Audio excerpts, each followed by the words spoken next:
You're listening to Oilers Nation Radio, presented by the Nation Network. Subscribe for free on iTunes, Spotify, or wherever you get your podcasts from. Thank you very much, Lisa. Oilers Nation Radio, episode 139. It is a playoff edition of Oilers Nation Radio, the first ever outside of the bubble playoff edition of Even then, Oilers we only got Nation like one shitty episode in. We got one episode last year. That is true. So we're going to start off, first of all, programming note, starting next week and throughout the playoffs, going 2 a week. Tuesday, Friday. So the Tuesday show will be more of just kind of like a conversation. We're going to talk about the playoffs. Friday will be business as usual with all the normal segments, but look forward to that next week. So set your schedules. Tuesday, Friday for Oilers Nation Radio starting next week. First off, I'm going to start by thanking our friends at Sherwood Ford the Giant, as we always do. It is time to get yourself into a new vehicle, maybe even a Bronco, that the people at Sherwood Ford have not yet dropped off at my house. I just checked my parking spot before we started recording. It is still not there. Now, that doesn't mean it will not be there when we're done. I'm going to hold out hope that will happen. I will check again when we wrap up this podcast. Maybe Sherwood Ford will have 4 brand new Broncos in all of our parking spaces. Check them out on Twitter at Sherwood Ford, on Instagram at Sherwood Ford _the Giant. Mr. Uremchuk, what's the Giant question of the week?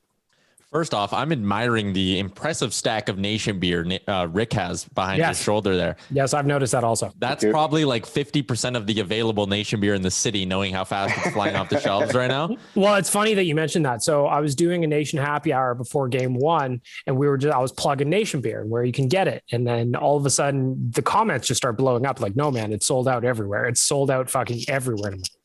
If anyone here knows where I can get some in St. Albert, let me know, because I will hunt some down. I'm craving Nation beer. Anyways, Sherwood Ford Giant question. Oilers coming off a game 1 loss. They got to bounce back tonight. So the question is, what is the number one thing you want to see the Oilers do differently tonight that they did not do in game 1?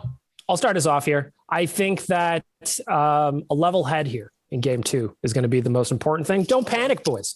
There was a lot of stuff that went well in game 1 and some stuff that didn't. I feel like outshooting the Jets 3-2 is going to be a good strategy if they can do that. I think they need to get a little bit more traffic in front of Hellebuyck, maybe a little bit greasier towards the crease, but I don't really think they need to change a whole lot apart from just maybe getting a little bit greasier. I thought that there were, especially in the second period of game 1, the Oilers really controlled the play. And if we can get more of that, slow start, first period was kind of a write-off, but you know what?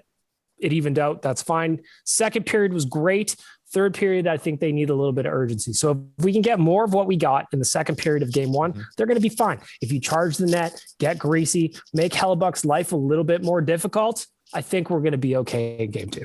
Yeah, I'm with you 100%. I think for me, the number one thing they need to do is make Connor Hellebuyck's life more difficult. When you come at him north-south and you let him get set, he's hard to beat. He'll have a .970 save percentage almost every single time. Get him moving east to west. If you're in the middle of the slot, fire that fucking thing. And if you're outside the slot, make a good cross-ice pass. Get him moving, make his life difficult. Getting to Connor Hellebuyck and generating more high-quality chances. Possession wasn't the issue, and honestly, the Jets looked fine just letting the Oilers have the puck and keeping them to the outside. You're tempting fate if you're Winnipeg and you do that again in game 2. McDavid and Draisaitl, I don't think they're going to be held quiet. Make life difficult on Hellebuyck, though. That's the number one priority tonight. Rick or Dan? For me, it's again, I think it was one of my keys when we talked about the series ahead of time, is making life difficult for those skilled forwards some more. I know that they didn't really register on the score sheet in game 1, and that's good. But we've seen what the Jets are willing to do to our skilled forwards. They're mucking it up with McDavid. They've given Yamamoto all he can handle and more. And so for me, I'd like to see the Oilers just kind of make it tougher, even more so for the guys like Mark Scheifele, Ehlers, and Dubois if they come into the game. I want those guys to know that this isn't going to be an easy playoff run for them, and that win, while they earned it, is going to be their hopefully their one win that they get this entire playoff series. So yeah, I just want to see it get a little oily for the top 6 of the Winnipeg Jets. You know, I'm going to take it one step further from Tyler. I know you said get those opportunities on net, but I think what we need to do is get it past Hellebuyck. We can't just throw him out there and give him a chance to get a roll going on. We need to get out there, get some goals going. We've seen it before that when this team scores early, They're a much better team. They play more loose. You tend to just that pressure comes off them. They don't score for the first period. Second's a little bit weird. And the longer it goes, they kind of play a little more hesitant. I think they did fine when it came to the defensive side of things last game. You got a weird tip and a lucky rebound, and those are the two things that beat you. So I'm not too worried about that on the ice. What I am worried about is scoring goals. I'm not worried that Connor's going to do it, but I knew they need to start doing it. They need to start doing it early on tonight. Well, if you look at just what Rick said, we're talking about depth scoring now. The Jets got their 2 goals. So, the score ended 4-1, but we're really talking about a 2-1 game here. So they got goals from Tucker Pullman and Toninato, who is a guy I didn't even know existed until game 1. So I think that the Oilers really need to find some ways to get some depth goals as well. Connor and Leon are not going to be held pointless. It's not going to happen. Maybe you get them one game, you don't get them twice. I just don't believe that. So I think the Oilers would love to get a goal from maybe their bottom 6, even the middle 6. They need to get some goals from people that aren't named Connor and Leon, and that's going to go a long way because I feel like the Jets may have an advantage in that department in terms of overall depth of their forwards. That's a good Sherwood Ford Giant answer. Yeah, I don't know. There were some people. The dead air was good. I think, and usually we're itching to talk over each other on this podcast. It's true. I just think there were some fans sort of freaking out after game 1, and I get it. You're damaged. It's 15 years. The 15 years. I know. I get that too, but this wasn't like Chicago. They got 2 lucky goals. Man, there's a rebound that came off his chest that normally is not going to come off his chest, and a lucky tip. Not a big deal. The thing that drove me nuts were the people being like, Dave Tippett got out coached and the Oilers don't have what it takes, blah, blah, blah, blah, blah. It was 1-1 going into the third period. The Oilers were the better team.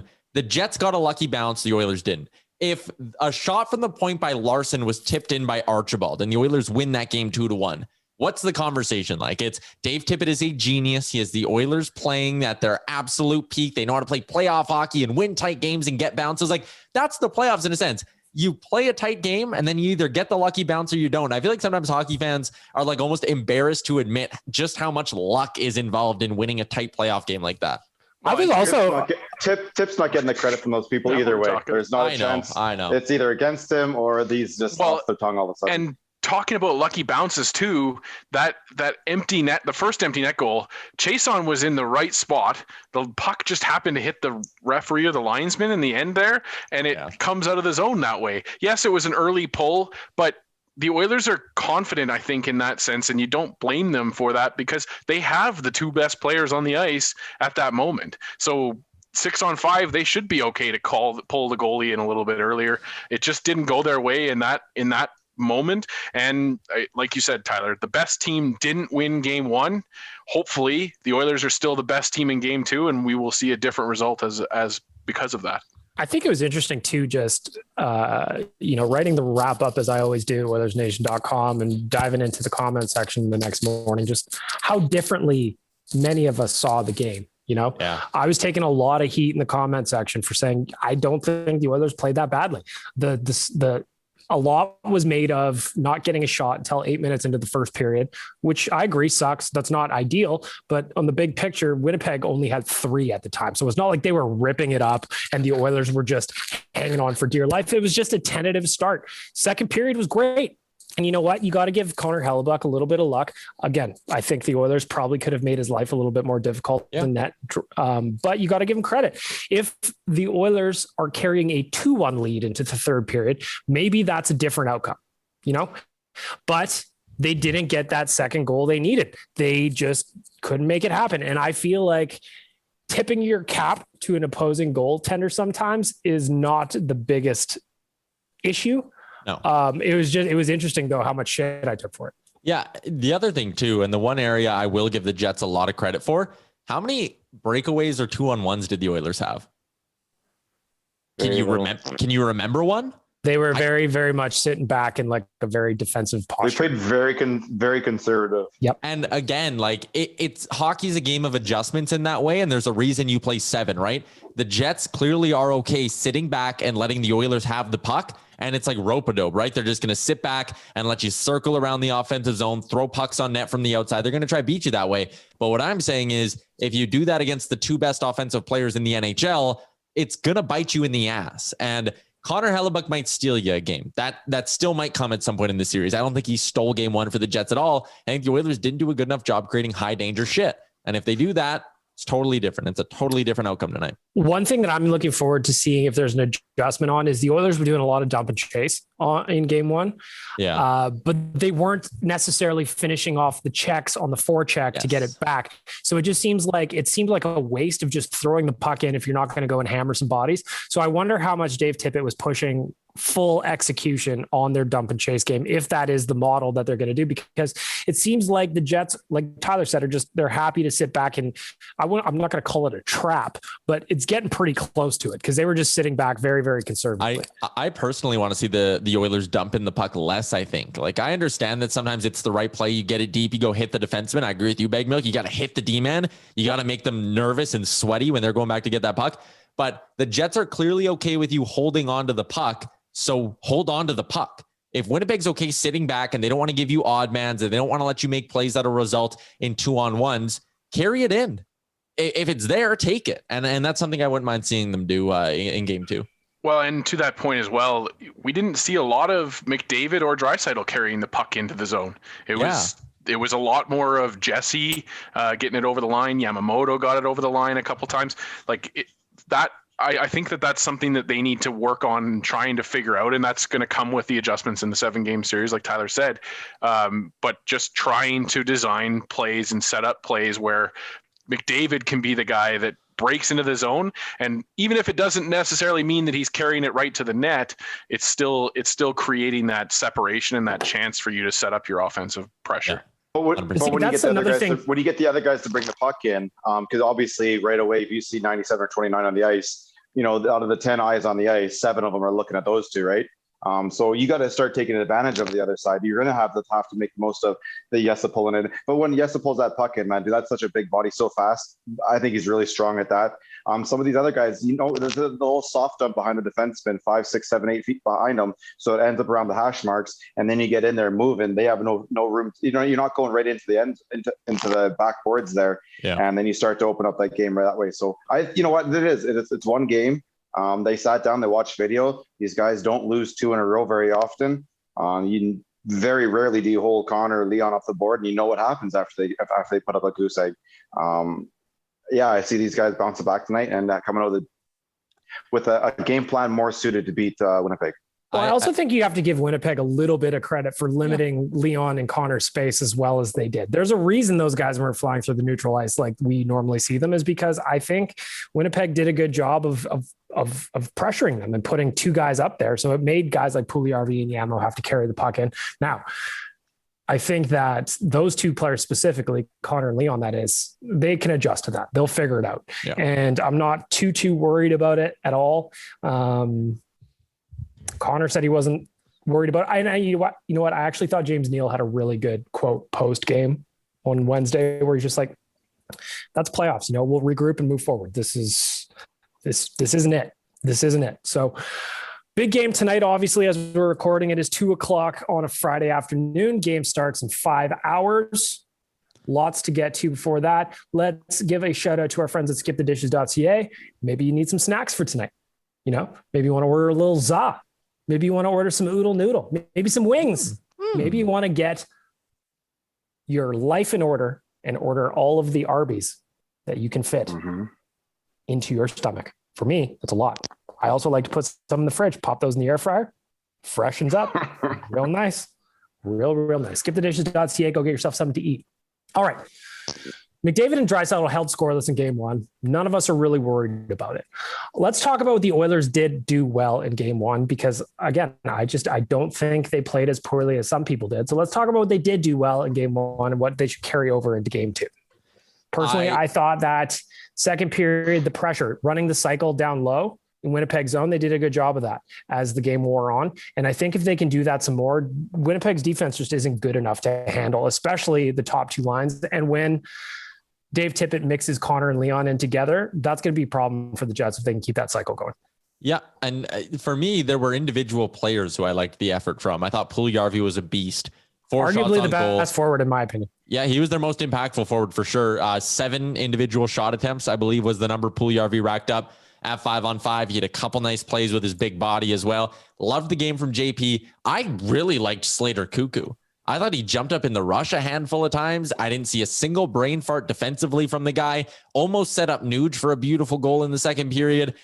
Slater Cuckoo deserves to stay in the lineup here. And I was a guy who said, maybe you don't play him in game 1. I would have gone to Jones, but I was wrong there. Tippett knew what he was doing. So I liked what I saw from him. I liked what I saw from Ryan Nugent-Hopkins as well. I saw a little bit of hate for him, but again, I thought he was back in the defensive zone quickly a handful of times, and he's making plays. And that's why when people are like, oh, he's not scoring, he's shit offensively, I don't see it. I think he's fighting it a little bit right now, but he makes plays with the puck. He doesn't turn it over very often. He'll turn something out of nothing more often than not. I like what I saw from Nuge, Puljujarvi, and Cuckoo. Those are my 3 big positive players. I'll also throw in Josh Archibald. He was he was a cannonball out there. That hit on DeMello, you could see his soul leave his body and go into the second deck. Dan and Rick, what do you like? Well, I was going to say Archibald for me too, because that hit, I feel like it did kind of spark the boys a little bit, and it felt like the team started to push a little bit more after that. It woke everybody up. And then another guy for me is Ryan McLeod. For a rookie in his first NHL playoff game, didn't look out of place, was playing really soundly defensively. And I think that's going to just continue to be a good thing for us in that back end. And I do believe that they are going to start to chip in between him and Archibald. Rick, what do you like on Wednesday? You know what? I like the way the whole team pretty much played from the center line into our own end. I think the 2 goals that were there, it's a bad rebound that normally doesn't get let out there, and a lucky tip. You get the lucky bounce on either one of those, and it's a 1-0 game on our side. So you know what? I thought we did. I thought we played as a team pretty well down in our end. And tonight, I'm just expecting to get that little extra push from the offense. Yeah, I like that answer, Rick, too. Limiting the high danger scoring chances. That definitely when we play the Jets, I find that their forwards do get those opportunities where you're like, oh shit, and Smith has to come up big or Koskinen has to come up big, but it just didn't happen very much in that game, and that was good. Yeah, your goalies are players too, right? So they're going to pull their weight every now and then and come up with one of those 10 bell saves, just to make up for the fact that Connor goes through half the team and puts in the puck. Yeah, it was a well-rounded game that we had a bit of a flat tire on the offensive side. I think they really focused on making sure that we took care of our own end. And when you do that, the other end pays off soon enough, and we'll see that tonight. Looking at the Jets, obviously that's the start in the series they wanted. They win a game in Edmonton. What did they do well that converted into a 2-1 or 4-1 victory, I should say? I think it's pretty simple. They kept Connor and Leon off the score sheet. It's that plain and simple. You do that, you should probably beat us. And Connor Hellebuyck was everything that they wanted him to be in that game, and he was solid. I don't think he stood up on his head too much, though. I don't think that he necessarily had to, though. But there were some really good saves that he made. Nuge had one where he knocked it out of midair and Hellebuyck saved it. Ryan McLeod right on the doorstep, he saved that. He made some clutch saves. And while I would say, I agree with Rick, he wasn't sensational. He did his job. He did his job. Both him and Smith were both solid. It was just that, you said, Rick, the bounces just didn't go Smith's way. And so, it is what it is. But you got to give credit to Hellebuyck that he was solid and exactly what they wanted from him. I just wish the puck would drop right now, man. I can't wait another 5 hours. Fuck. Yep. It's one of those things where we haven't had enough playoffs in this city. So our hearts aren't used to the weight. Yeah. Our hearts aren't used to losing a game. This is just, we're all getting our at-bats in here. Well, part of this is though, we don't get together, right? Because normally we start getting together almost 3 hours before, which would be, 2 hours from now, instead of being 5 hours. We're doing this in steps. You go to work, you do this, you do that, bang, we're at the bar by 3:30, 4 o'clock. And then all of a sudden we have some drinks. Next thing you know, it's 6:30.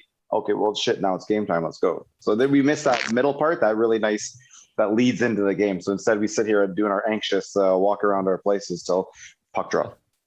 Hey, man, if this was a normal year, I would be at the Pint right now. It's 2:00. We'd be doing these live from the Pint. You'd be like, yeah, we'd be bringing in the bags of shirts right now. We're putting together the grab bags, have a couple, tequilas already just to help bag everything up easier. Looking through Twitter, a little bit of good news, bad news for the Oilers tonight. Pierre-Luc Dubois will play. He'll be back in the lineup. The Oilers had both a nice advantage of having both he and Ehlers out. Ehlers looking like he's not going to play tonight. He stayed out after practice for a little extra work. He was he was not wearing a non-contact jersey though this morning. So they both were wearing jersey. They were both wearing non-contact. No, I was just saying how weird it is to come up with a way to say he wasn't in a he was wearing a contact jersey, not a non-contact. Oh yeah. He was just wearing a normal practice jersey. He was wearing a normal practice jersey. Dubois was wearing the non-contact yesterday, right? So it's like, hey, don't touch him. Today he gets his full. They're not going to throw him into a full-on practice today, and plus it's game day. I think that's a little bit of gamesmanship. No, man, dude, the player wants to come in, right? So if we have no idea what he is, but he couldn't get hit yesterday. But he can get hit. If you're the Oilers, man, you got to rough him up today. Yep, I agree. You gotta make life. You gotta finish every damn hit on this guy. On everyone, right? Like Dubois, whoever it is, just fucking establish the physical dominance. Yep. So the Oilers, again, game 2, they got a nice little advantage here. Nick Ehlers is not playing tonight, which is a bummer for the Jets, but good news for us. All right. So game 2 tonight, it's Friday night.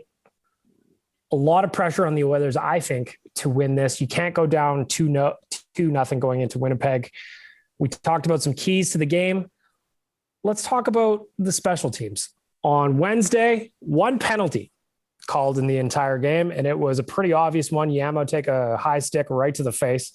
Frankly, I thought it should have been 4 minutes, but I am a little bit biased. I'll admit that. Was he not cut? He definitely had a welt. He definitely had a welt. Now, I thought it was right after the cut. I don't know. Right after the play, before he went to the bench, you could see a little cut under his eye there. He needs that little Nelly Band-Aid, but he had a little scratch, but there was no blood. So I guess that's your little gray zone, and no blood, no 4 minutes. Sorry, bud. Sherwood Ford Giant Question 2.0. Should Yamamoto rock the Nelly Band-Aid tonight in game 2? Yes. Goddamn right, yes, you should. Absolutely. I want to talk about special teams, though. So the Oilers have the advantage in the special teams over the Jets. Power play was great, but they only got one chance. Do you think we're going to have this series where nothing, there's prison rules out there, and that's fine, but it makes the game a whole lot different, doesn't it? What do you guys think about the officiating game? It was Graham Skilleter. Oh yeah, I knew you. That's all you got to say. I think it was a bit of a product of the game not being too physical or too much bad blood in there. I think that might be why there weren't very many penalties. I'm a guy who likes power plays. I wish it would be more common for there to be 6 or 7 in a game because they're exciting. They get the offense going.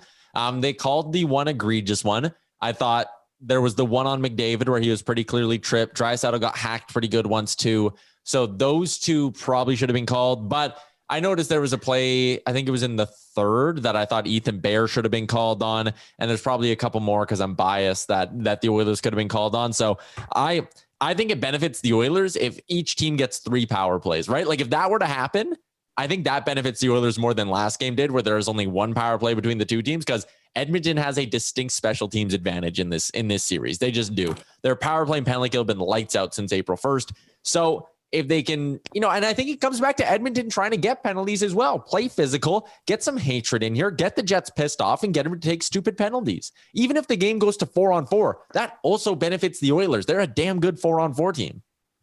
Do you think the refs feel any pressure calling more tonight because the last Canadian, Toronto and Montreal had a bunch last night? So it's we're the one series that kind of stands out for no calls. Even I was watching there and go. I was watching Colorado and Minnesota, and there was obstruction calls being called. It was just, I feel like the officials are going to sit there and look at it, go, okay, that series. We had one call, guys. We've got Connor McDavid. There could be a little bit of managing the game going on tonight. This whole game management thing that's come out over the last few months is just so obnoxious. It's just how is the reffing so different in series to series? Yes, I agree with Tyler. It wasn't the most like spiteful and hateful game that you could ever see between the Oilers and Jets, but like there's still in-game infractions. Yeah. Mm-hmm. And it seems very odd that 60 minutes of National Hockey League play will go by and they're just like, that was only one penalty. It just seems weird for a league that's gagging for scoring, gagging for it. They have the answer. It's right there. The fucking solution is right there. On the flip side, though, they did maintain the status quo, which is something I think that we've complained about in the past, where, you know, for 2 periods they don't call anything, and then all of a sudden the third period they're calling every little ticky tacky play. So at least there's that. But yeah, I mean, the Oilers also have to take advantage when they get those few power plays that they're going to get. They have to bury the puck there, and it didn't feel like that power play was that special. That one, at least. No, that was but it's tough to be. It's tough to be 100%, man. But that was a mulligan for sure. That was that was you try to take a mulligan on that one because they looked disjointed. They looked like they needed another at bat at least to be like, oh, okay, now we're back on it. But the team didn't look overly comfortable playing in the offensive zone last game. Well, I was just going to say, do you think that there is part of it where, you know, what was it? 3 days, 4 days, 3 days of just waiting around, sitting around, the anticipation, a little bit of nerves, maybe. How much do you think that factored into the slow start? Well, I think there was some tentative play going on there. There's some, we know what happened last year. We're not thinking about it, but we know what happened last year. We can't allow this to happen again. Let's triple check our end. Let's make sure, you know, let's concentrate everything on making sure that we're sound defensively and hopefully that the offense will take care of itself. It didn't last game, so I think they'll have to gear down and push a little bit more tonight. I also think that the Oilers were a little guilty, perhaps, of not having meaningful games towards the end here. Up until Connor got his mid-century, it felt like we were playing at a high level. Those last few games, they just kind of coasted into the playoffs, which is fair because you'd already clinched everything and you were fine to go with the second seed. But I think Rick's right. They didn't want to make a mistake. They didn't make a mistake so much as the bounces just didn't go their way. And this team isn't going to sit back for 7 games. They're not going to sit back for 2 games. So we're fine. Everything's fine. Tyler is done with this podcast and is checked out completely. It's a quick phone call. You know, dude, I think honestly, if you watch the way Winnipeg played, they played like kind of like they had a lead in third period and we're trying not to lose, right?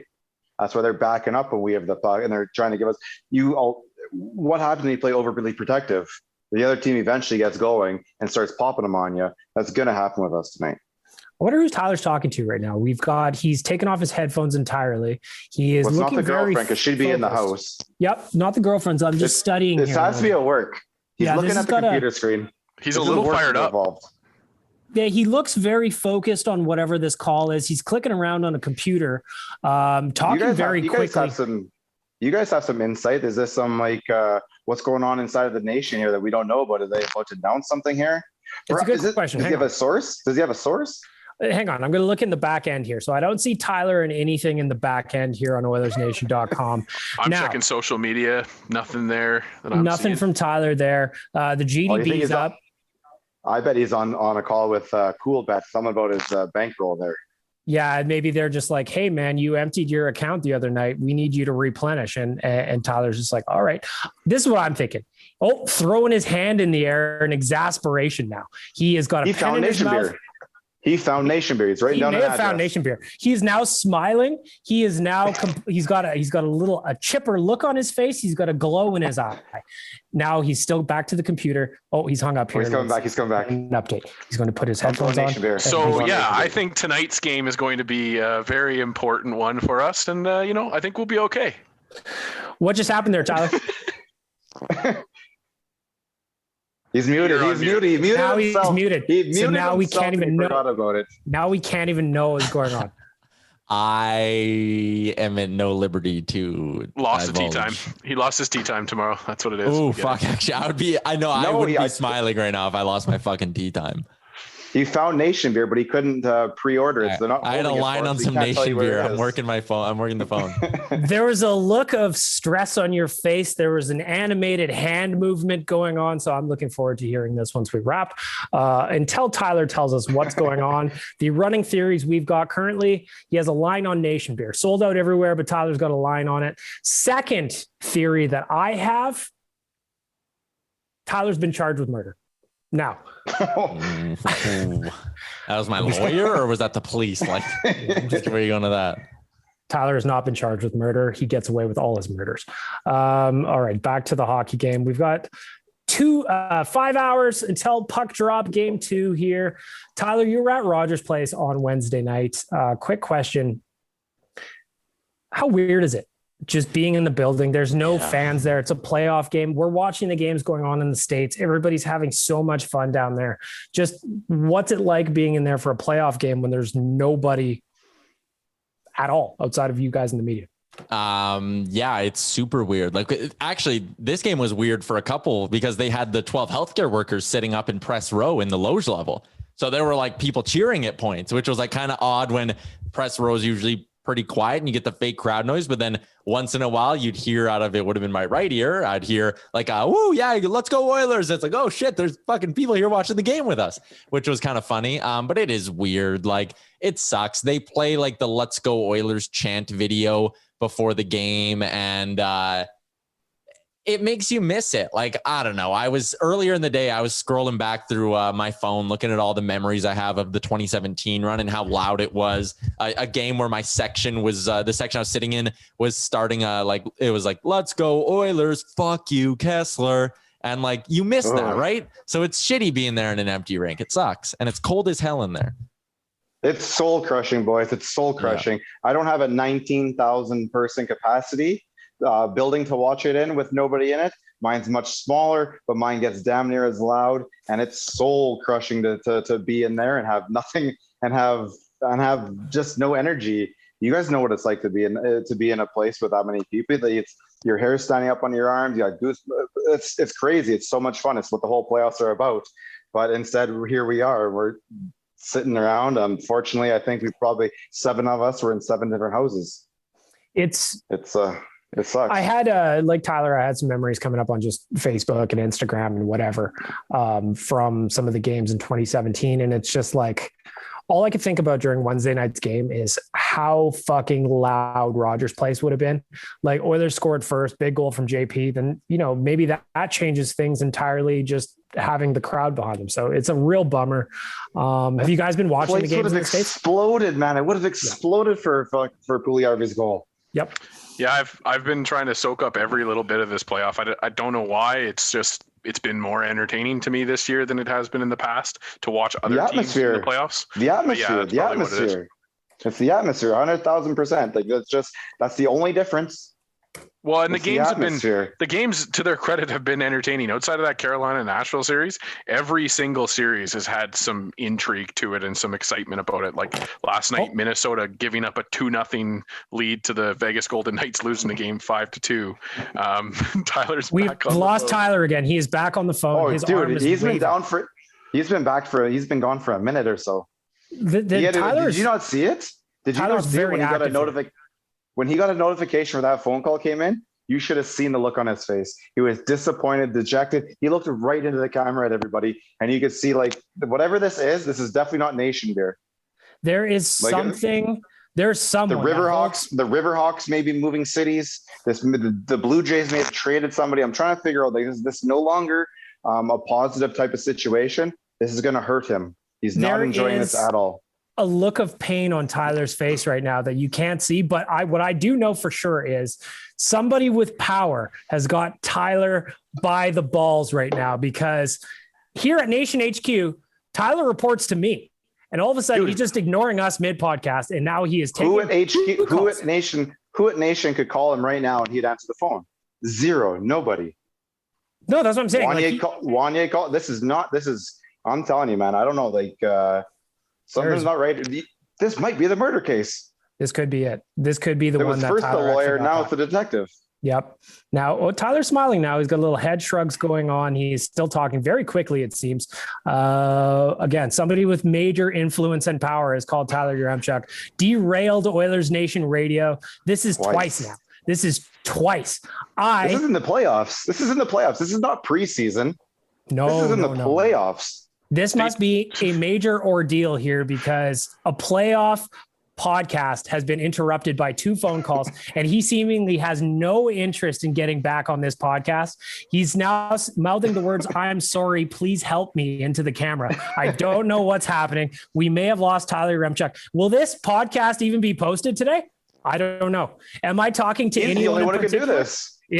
We're really in a pickle here, boys, because the only person that can handle this podcast I'm thinking he's going to leave the room here. He is reshuffling in his chair now. He is visibly rattled. Stay tuned. Computer guys. Can no one you guys are computer guys? Can no one hack his computer and take the mute off?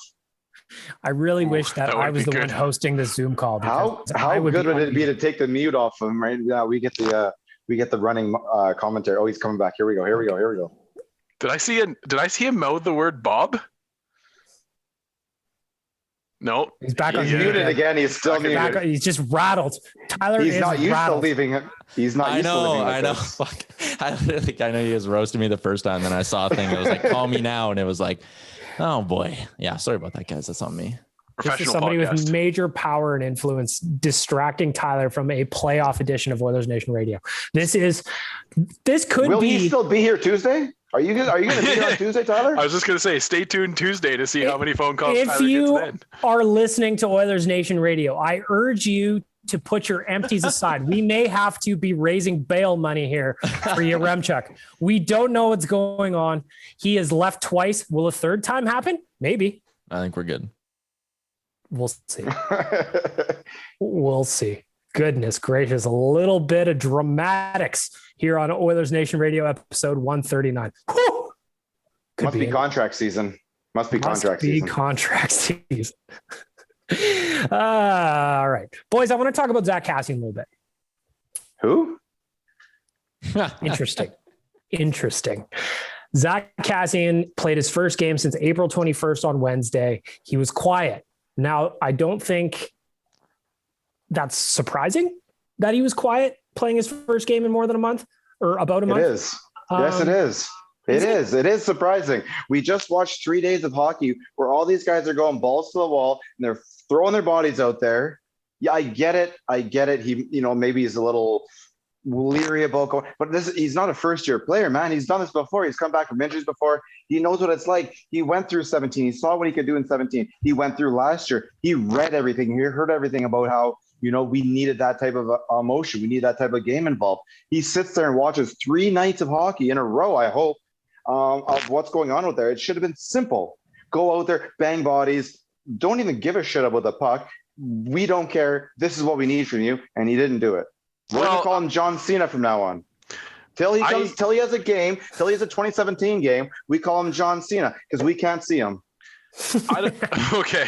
I don't know if that assessment is necessarily right, except for the fact that there was some guys on the Winnipeg Jets that were basically calling him out. They were asking for somebody to come out and do something. Logan Stanley pushed around Yamamoto like he was his big brother.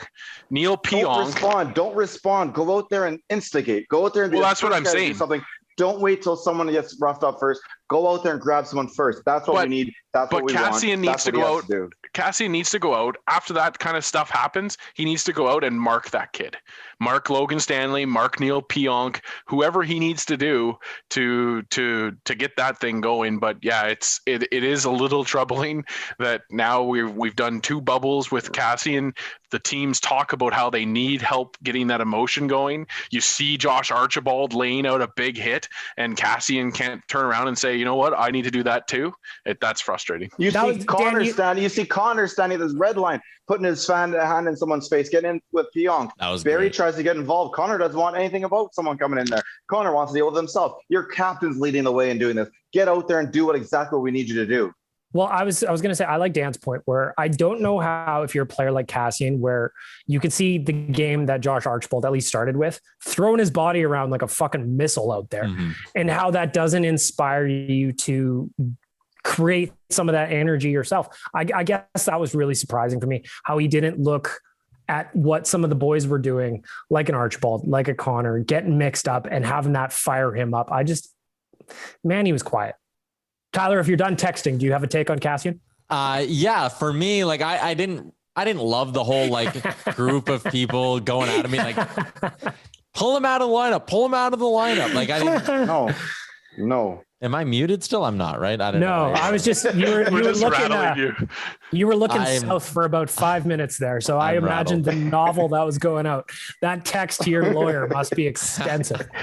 I listen, if I were in charge, I would compile a video that was just every Josh Archibald shift from that game, like lined up for one continuous thing. And I'd show it to Zack Kassian and I'd say, if you aren't closer to that in game 2, you might not get a game 3. And I think at that point, it's fair to put a little bit of heat on him. It was his first game back from injury. I cut him a little bit of slack for that. You know, there were other guys who weren't at their best in game 1. So whatever, but time's ticking here. I'm not exactly a guy who loves making excuses for Zack Kassian. And I think right away here, he's running out of excuses. Is he running out of time though in leash when the guy's got a 4-year deal in his pocket and he can just, Then fuck, man. Like you might get yourself bought out or something, or you might get thrown to Seattle. Dude, worst contracts were traded last season. Simple. Yeah. Worst contracts were traded. I think Branson was traded. Yeah, other contracts can be traded. You are movable. This is fixable. And I would not pull him out tonight. I would sit there and go, yeah, exactly what Tyler said. Here's your chance. Okay. Game 1, whatever, it's over. No problem. Let's go. Figure it out. What's going on? Tyler, your phone is calling you. Oh, he's rattled. We gotta keep letting we have to let the listeners know why they're not getting the insight that they expect from you, Chuck. That's the thing, down right? That beer. It's whatever the issue is. No, down that beer. My contract says 1 episode a week, so from now on, I'm gonna be zoned out for half of each episode. That's the way it goes. I love this. Well, you know what, boys? Just like with Kassian, maybe we need to look at making some changes here if Tyler doesn't figure it out. You're going to pull me out for Josh Park next episode? Yeah, Josh Park is going to be stepping in as the producer of Oilersnation Radio. But I'm going to get healthy scratch. Like I have to sit and like still watch the podcast and like you're getting cuckolded in your fucking role as the producer. It's going to have Josh Park manning the board at your house while you sit in the background just kind of watching. Texting. Popcorn. Texting. No phone at all. That's good shit. For 90 years and 4 generations, Cornerstone Insurance has been a family and employee-owned business here in Edmonton with all of the insurance products that you could ever need. Whether it's your vehicle, your home, or your life, Cornerstone has got something available for you. And if you're a citizen of the nation, and if you're listening to this right now, you are, head on over to cornerstoneins.ca, cornerstoneins.ca, and look for the Citizens of the Nation tab. You will get a little discount on your insurance products. Again, 90 years of experience here with Cornerstone. They are fantastic folks. They are massive Oilers fans, and they would love to help you with whatever you need. Any product, no problem. And if they're helping you out, I guarantee you they won't be texting or taking phone calls. They might be. But the only people they'll be texting and taking phone calls from are you, the customer, because they are dedicated to you. There he goes again. He's looking downward. No, I'm looking at you guys. I'm dialed in. I promise. I'm ready to go. I'm just worried that beer's getting warm over there. I've not seen that touch your lips. Fucking empty. I panic chugged it. I'm stress drinking right now. All right, boys. Feel free to go get a second one. Yeah. I mean, like you've been absent for half of this anyway, so you might as well wander on over and get yourself hydrated. All right, boys, we got one segment left here on in Oilers Nation Radio. I just want to look around the playoffs. I'm going to look around the NHL at what's going around in the league. Let's start with the Canadian division. The Leafs and the Habs kicked off last night. Game 1, unfortunately, started with a pretty fucking scary incident as John Tavares took a knee from Corey Perry in the face. It was accidental, but it still did not make a difference in terms of what actually happened. Scary incident. It was about 9.5 minutes where Tavares was on the ice, and That was a rough one, boys. I imagine a bunch of us were watching.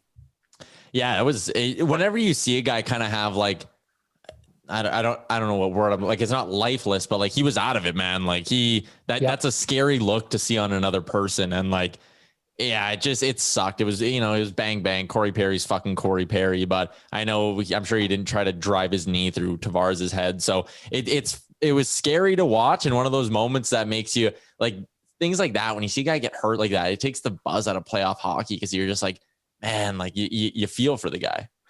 Well, there was worse in a building with no people, man. That place is silent. Yeah. Like it gets almost that quiet with 20,000 people when something like that happens, and that's eerie enough. But when that was, you can hear like the doctors whispering in the trainers type of a thing.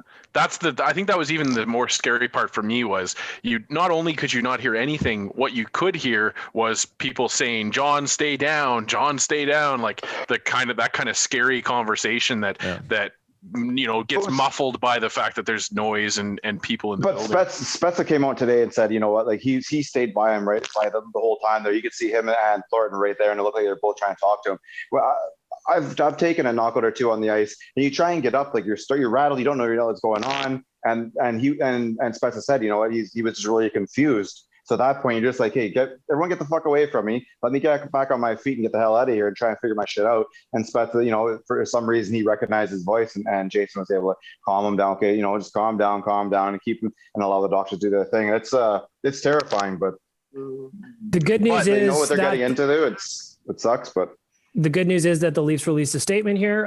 Bear with me. Toronto Maple Leafs captain John Tavares has been discharged from the hospital this morning. He was thoroughly examined and assessed by the neurosurgical team at St. Michael's Hospital and the club's medical director. He was kept overnight for observation and is now resting at home under the care and supervision of team physicians. Tavares will be out indefinitely. So the game ended a 2-1 victory for the Habs. Obviously, a really, really tough start for Toronto, but if we're going to talk about the game itself, the game winner by Byron was ridiculous. Unbelievable. It was almost, it's better than the goal?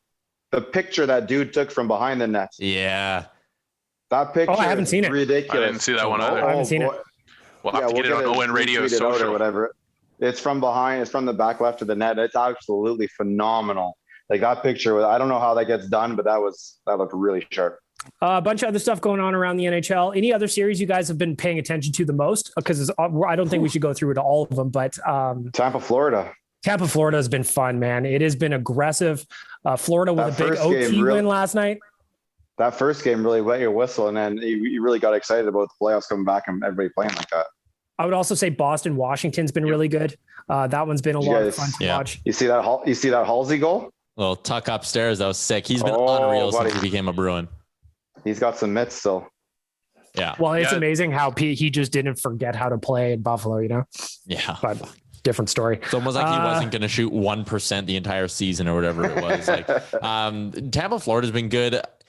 Colorado's been stomping St. Louis through 2 games, but they're just good that they're so much fun to watch. I would say the same thing about Vegas and Minnesota. Like last night, I watched the end of that game last night, and it was the shots were something stupid like 35-12 in the third 40 fucking to period. 14. Oh, it's just like in the end. Yeah. I was like, wow. I know Minnesota won game 1 of that series, but like, hey, and there's something for Oilers fans too. Vegas lost game 1 of that series, right? Yeah. Didn't stop them. They didn't just stop playing Boston, there. And they've run the Boston lost. Pittsburgh lost. If it wasn't for Cam Talbot in that series, that would be a 3-0 series right now. Cam Talbot's been playing out of his mind in that one. Like, look around the league, right? Pittsburgh lost game 1. They're up 2-1. Vegas lost game 1. They're up 2-1. Boston lost game 1. They're up 2-1. I talked about this on Real Life too. Go back through Oilers series in the past. Game 1, 06 Detroit. They lost the game, won the series. Next round against San Jose, lost the game, won the series. I know they lost the first. They lost 2. Yeah. They lost 2. And then even in 2017 against San Jose, they lost game 1 in overtime. They come back, they win the series.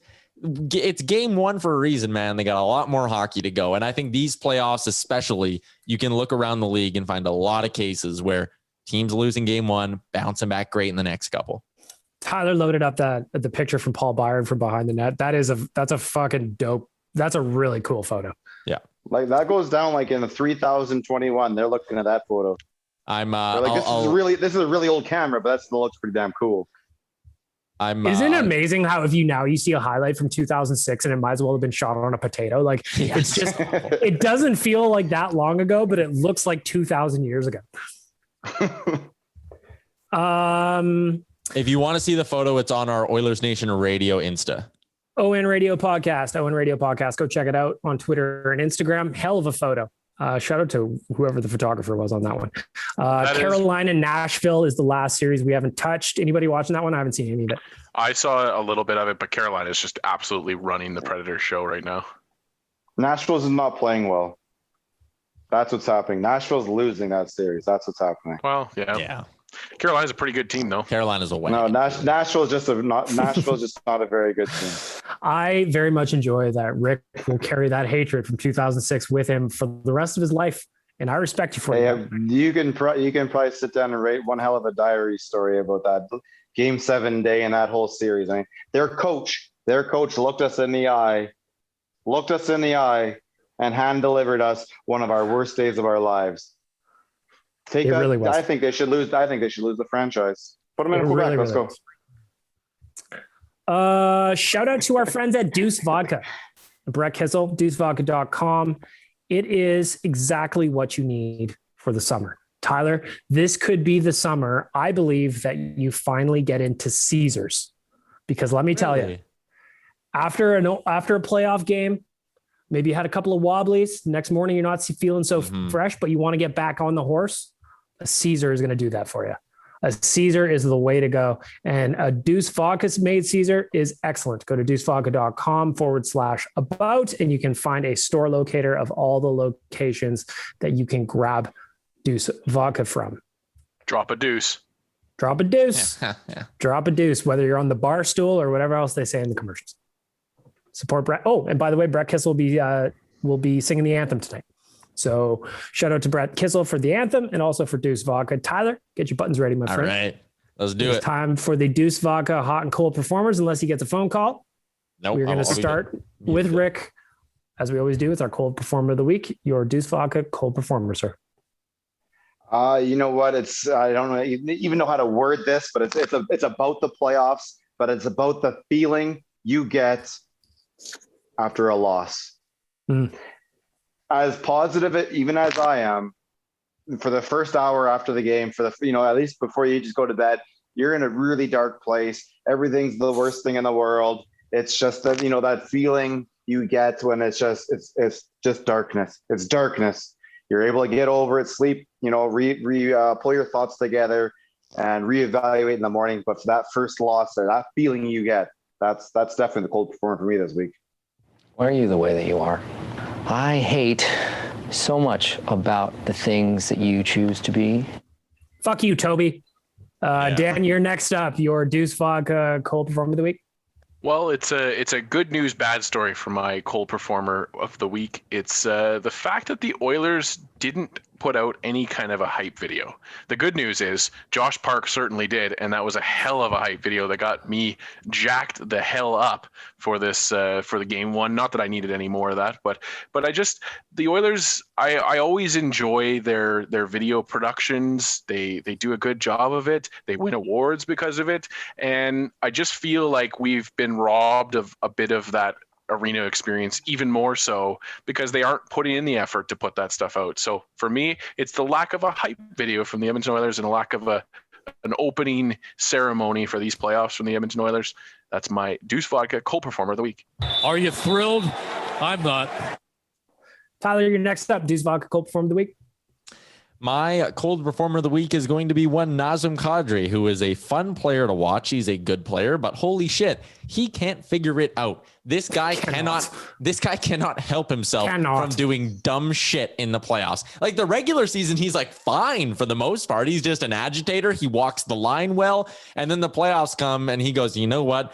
I'm going to be an idiot. And he decides that pretty much every playoffs he's been a part of. So Nazem Kadri, you're my cold performer, man. You're going to get suspended for a while. That's a joke. That's an absolute joke is what it is.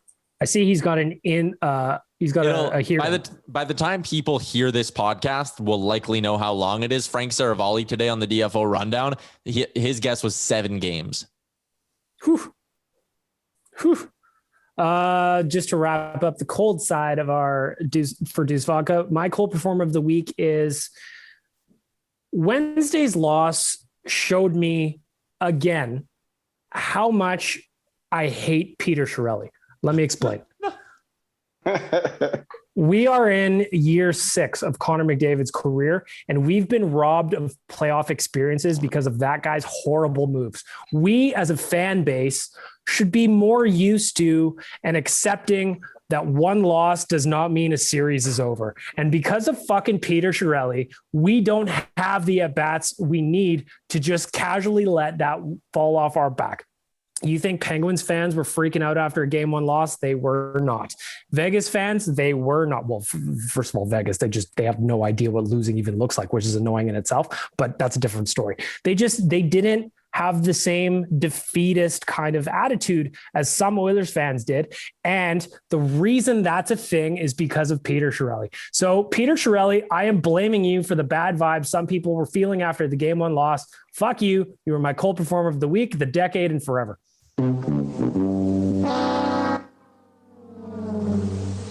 But apply for that job in Calgary, please. Oh man, no. That guy can continue to screw us over. Just go away forever. I don't ever want to see you again. That's fair. Tyler, you're up first. Deuce Vodka, hot performer of the week. Hot performer of the week is, I wasn't a big fan of the back-to-back games, but I will say this. We're heading into May long weekend and we get games on Friday, Sunday, and Monday. That is an excuse to drink on all 3 days. Not that you really needed it on May long, but either way, we get a long weekend where, yes, it sucks. We're locked up inside and can't do much, but we get to enjoy Oilers playoff hockey. And that alone, that right there is the standalone hot performer of the week. All the playoff hockey we're getting this weekend. I also drink a beer at Rogers Place and I get crazy. Except now you're doing it at home, Dan. Yes, Dan is drinking beers at home, getting crazy. Speaking of which, Nation Dan, you're up next. Deuce Vodka, hot performer of the week. Well, my hot and cold performer has a bit of a theme, and it's Rogers Place. So thank you for playing that there, Tyler. My hot performer of the week is going to a gentleman who's having his final game at Rogers Place tonight. DJ Johnny Infamous will be moving on to Kelowna after the game, and I just want to wish him the best of luck in that, and also thank him for all the atmosphere that he has been able to create in this new building. We've had a lot of fun, I think, from people bugging him because he played Jack and Diane at the towards the end of a game where the Oilers were in close, to the bubble hockey where he made it fun to not have fans in the stands as much as that sucked. So yeah, to Johnny Infamous, you're my hot performer of the week. Thanks for everything you've done, and best of luck in Kelowna. Put some respect on my name. He also DJ'd my sister's wedding. There you go. Thank you, Johnny, for Shout out to Johnny Tyler's sister's He's a beauty. wedding. Rick, next up, Deuce Vodka, hot performer of the week.